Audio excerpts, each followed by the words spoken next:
수요는 우리가 억제하기가 좀 힘들 것 같아요. 이미 트렌드가 바뀌고 있고 밥을 뭐 좀 덜 먹는 시대가 됐기 때문에 수요를 못 만진다면 공급적인 측면에서 좀 낮추는 방향에 대해서 우리가 고민할 수 있는 건지 좀 여쭤보고 싶거든요. 자, 불편한 진실 여기서 이제 앞서 예. 잠깐 언급을 해주셨습니다만 올해만 하더라도 한 뭐 20만 톤 넘는 네네. 이제 쌀이 이제 남아돌 것으로 보이고 이게 추계에 따르면 한 2030년 가면 60만 톤이 넘는다는 얘기예요. 이 얘기는 쌀값이 3배 이상 떨어질 것 떨어지든가 같은, 네. 아니면 정부가 의무로 매입해야 되는 재정 지출이 3배 이상 많아지고. 늘어난다는 얘기거든요. 여기에 야 올해 23만 톤이 쌀이 남아돈데 근데 문제는 해외에서 의무적으로 수입해야 되는 물량은 40만 톤 이상입니다. 우리가 1995년에 WTO에 가입을 하면서 그 당시에 쌀 시장 개방을 좀 늦추는 대신에 그게 한 20년 정도 됐어요. 네. 근데 2005년부터는 우리가 의무 수요 물량을 점진적으로 늘리다 보니까 매년 40만 톤 이상의 물량이 들어오고 있어요.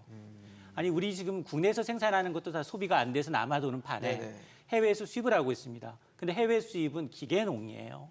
기계농이라 우리랑 원가 차이가 안 됩니다. 거기다 500%가 넘는 관세를 붙인다 하더라도 그 쌀값 경쟁력은 우리가 떨어집니다. 솔직히 얘기하면.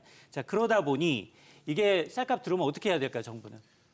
그걸 갖다다가 네. 창고에다가 보관하다가 지나고 나면 3년 나오면 팔아야 되거든요. 네네. 그게 봤더니 앞서서 이제 매년 평균 1조 정도 세금이 투입된다라고 얘기했는데 그걸 좀 들여다보면 네네.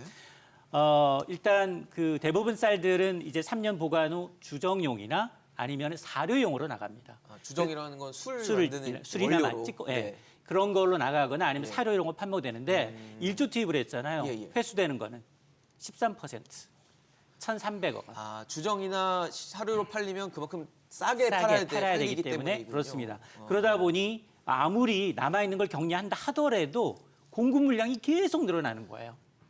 그리고 또 문제는 뭐냐.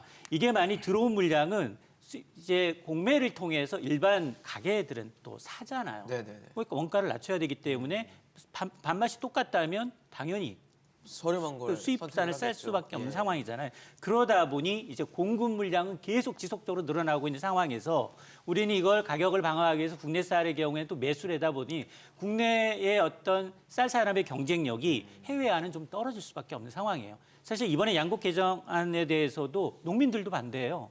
결이 좀 다르긴 합니다. 결이 좀 다르긴 하지만 보면 야, 더 큰 문제는 40만 톤이나 되는 이걸 어떻게 좀 처리를 해달라. 이걸 안 하면 안 되느냐 이런 논리예요. 근데 우리는 그동안 쌀시장 개방하지 않음으로 해서 더 많은 우리의 이제 이 공산품을 수입하면서 이제 우리 경제 규모를 키워왔는데 이제 국제적인 약속을 깰 수는 없잖아요. 네네. 자, 그런 상황이 맞들어들이다 보니 이게 왜 경제 논리와 안보 논리가 아니라 정치 논리에 따라서 사실은 지난 정부에서도 네. 양곡관리법 이 개정안 반대했어요. 용의적으로 정부가 매입하는 건 아니다라고 반대했는데 정권이 바뀌면 또 달라져요. 그때 정치인 입맛에 선거에 다가오게 되면 한 게 굉장히 국민들로서는 굉장히 부담스러운 시선이에요. 그래서. 김종국 행정관님 어떠세요? 지금 사실 그러니까 이미 우리도 생산량이 초과돼 있는데 해외에서도 또 들여와야 되고 또 수요는 또 거기에 받쳐주지 못하는 상황들이 좀 이어지고 있다는 얘기거든요. 그러니까 농민들이 그런 얘기를 하는 것보다 아까 말씀하신 것처럼 네네. 40만 톤 의무 수입을 하는데 이게 5,549억 원이라는 거예요. 올해 들어갈 비용이. 근데 지금 계속 얘기하는 게 정부는 시장 격리 조치 비용으로 1조가 든다라는 얘기를 하는 거죠. 예, 그러니까 예. 농민들은 의무 수입을 하면서 소위 1조만 얘기하는 거 부당하지 않느냐는 문제 제기를 분명히 하고 있습니다. 말씀하신 것처럼 수요라고 하는 그러니까 우리의 어떤 음식을 먹는 행위 자체의 변화가 분명히 있기 때문에 예. 쌀에 대한 수요는 떨어질 수밖에 없습니다만 네네. 그렇다고 쌀을 안 먹는 나라가 될 수는 없어요. 쌀 먹지 말고 뭐 고기 먹어라 이럴 수는 없는 상황이기 때문에 그렇죠. 얼마만큼 안정적으로 유지할 수 있냐 이건데 정부가 통계를 낸 게 한국농촌경제연구원 통계를 가지고 온 거예요. 근데 이 통계가 말씀하신 것처럼 2030년엔 60만 톤 이상 과잉 생산될 네네. 거다라는 얘기나 그다음에 쌀 80kg당 지금보다 8% 하락할 거다 얘기하는데 가격이요? 또 농민단체들은 또 다르게 얘기해요. 그러니까 소위 통계를 내는 기준 자체가 잘못됐다고 또 문제 제기를 합니다. 그러니까 뭐 예를 들면 쌀은 지난 20년 평균치보다 훨씬 많이 생산되는 거로 추산을 하고 네네. 감소량, 그러니까 경작의 토지 양은 더 적게 추산하는 방식을 해서 훨씬 더 크게 만들어냈다라고 얘기를 해요. 전 그래서 지금 어느 일당의 입장이 정확히 맞다라는 생각이 들지 않습니다만 원칙은 그런 거죠.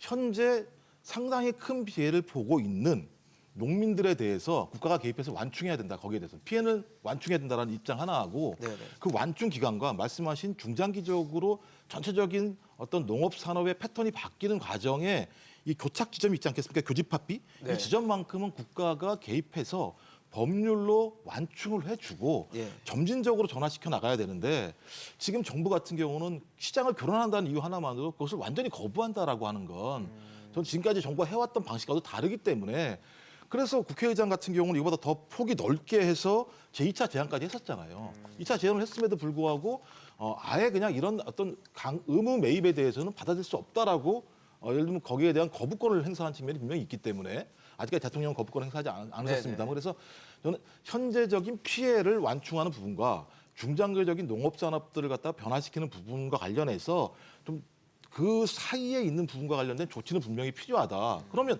협의를 하면 되는 건데 안을 냈더니 그걸 아예 수용할 수 없다고 얘기해 버리게 되면 앞으로 대책이 없다라는 측면이 분명히 있어서 협의를 저는 아예 하지 않았다. 그러니까 만약에 대통령께서 제2 요청을 하신다면 네네. 거기에 맞게 어떤 방안들이 나와야 돼요. 그래야 새로운 협의를 할 수 있는 건데 만약 그런 방안도 없다고 얘기한다면 제가 볼 땐 대안이 없는 상황이 만들어지기 때문에 농민만 피해보란 얘기라고 하는 게 정치적인 용어가 아니라 실제적인 용어가 될 수 있다는 거죠.